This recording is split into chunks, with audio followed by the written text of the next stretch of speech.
নমস্কার বন্ধুরা, ববি কিচেনে সবাইকে স্বাগত জানাই। আজকে আবার একটি নতুন রেসিপি নিয়ে চলে এসেছি। আর আজকের রেসিপিটা কিন্তু একদম ভিন্ন। দেখতেই পাচ্ছেন হাতে কি আছে। আর এটা কিন্তু সচরাচর সব জায়গায় পাওয়া যায় না। আর অনেকেই কিন্তু এই জিনিসটা খেতে ভালোবাসে। এটা কিন্তু অনেকেই জানেন, চেনেন। তো এটা হচ্ছে ডমুর ফল। তো এইটা কিন্তু খুবই সুন্দর, আর এটা একটি প্রাকৃতিক জিনিস, ন্যাচারাল, একদম কোনো এতে সার ওষুধ কোনো কিছুই নেই। এটা কিন্তু শরীরের জন্য খুবই উপকারিতা বন্ধুরা। আর এটাকে কিন্তু আজকে আমি রান্না করব চিংড়ি মাছ দিয়ে। খুবই খেতে দুর্দান্ত হয়। আশা রাখছি আপনাদেরও ভালো লাগবে আজকের রেসিপিটা। সম্পূর্ণ ভিডিওটা দেখার অনুরোধ রইল। আর যারা দেখছেন আমার ভিডিওটা, যারা নতুন, তারা আমার চ্যানেলটাকে সাবস্ক্রাইব অবশ্যই করবেন।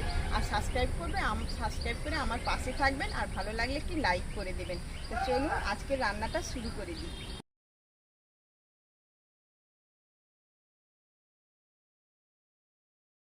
কেটে নিচ্ছে। আর এগুলো কিন্তু একদম নরম নরম, এগুলো কিন্তু অনেক বড় বড় হয়।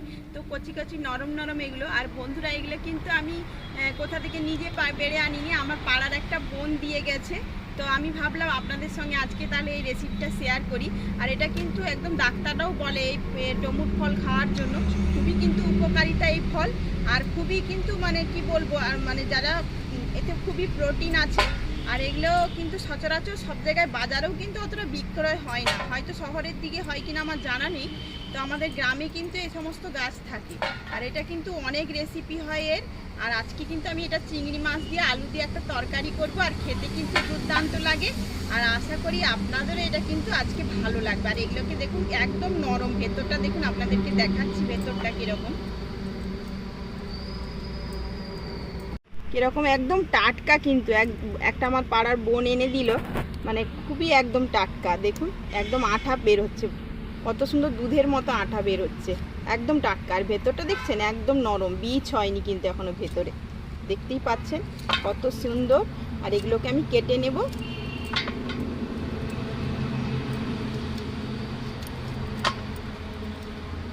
আপনাদেরকে আরেকটা কথা বলা হয়নি, তো এটা কাটার আগে কিন্তু জল দিতে হবে, জলে দিয়েই কাটতে হবে, নাহলে কিন্তু কালো হয়ে যাবে। যেহেতু আঠা বের হচ্ছে তো একটু কষ আছে, তো এটাকে জলে দিয়েই কাটতে হবে, নাহলে কিন্তু হাতেও কালো একদম কষ টাইপের হয়ে যাবে।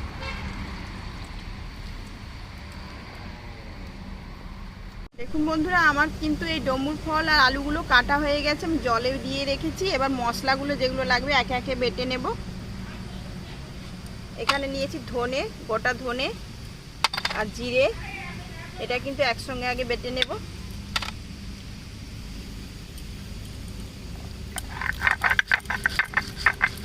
আবার বেটে নিচ্ছি এখানে পেঁয়াজ, আদা, কাঁচা লঙ্কা আর সরষা, আমি এগুলোকে বেটে নিচ্ছি একসঙ্গে।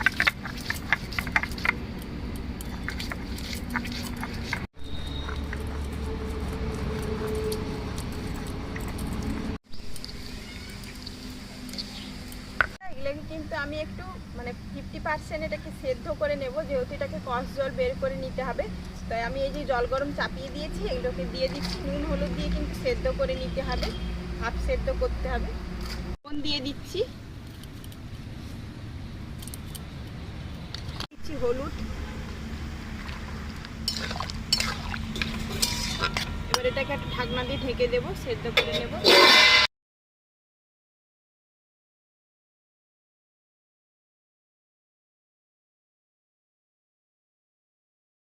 ঢাকনাটা খুলে নিচ্ছি।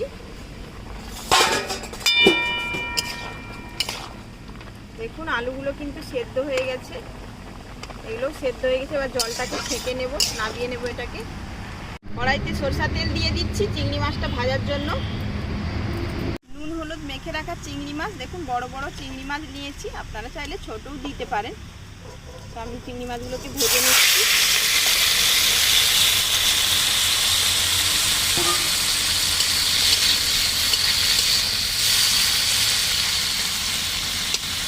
ভাজা হয়ে গেছে, তুলে নিচ্ছি। তরকারিটা করার জন্য সরষের তেল দিয়ে দিচ্ছি। আর এটা কিন্তু আজকে সম্পূর্ণ বাটা মশলাতেই হবে তরকারিটা। দিয়ে দিচ্ছি তেজপাতা, শুকনো লঙ্কা, 5 ফোড়ন, বেটে রাখা মশলা।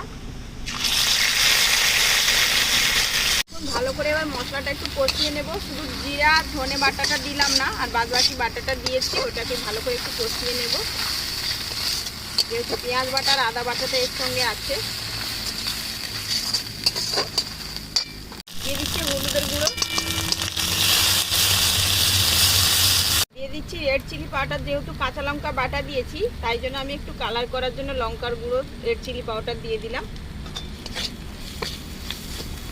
একটু মশলা বাটার জল,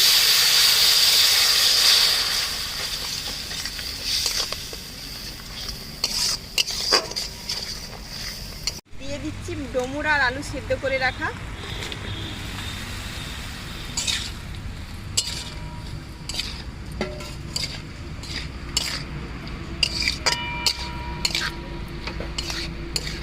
দিচ্ছি জিরে আর ধনে বাটাটা, দিয়ে দিচ্ছি স্বাদ মতো চিনি। এবার কষিয়ে নেব একটু।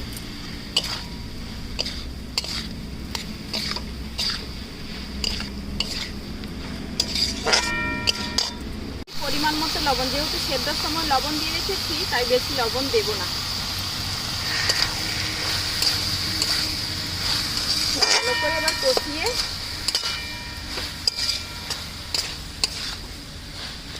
দিয়ে দিচ্ছি ভেজে রাখা চিংড়ি মাছগুলো।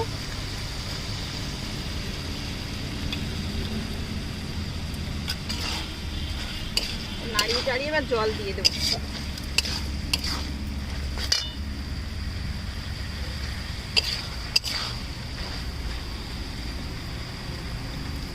বেশি পরিমাণ জল দেবো না, যেহেতু সেদ্ধ করা আছে, একটু মাখো মাখো হবে, ব্যাস এরকমই থাকবে।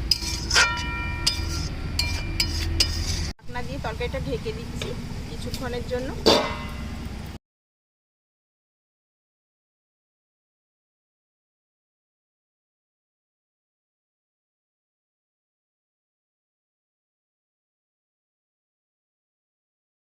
দেখুন বন্ধুরা, আমার কিন্তু ডম্বুরের রেসিপি একদম রেডি।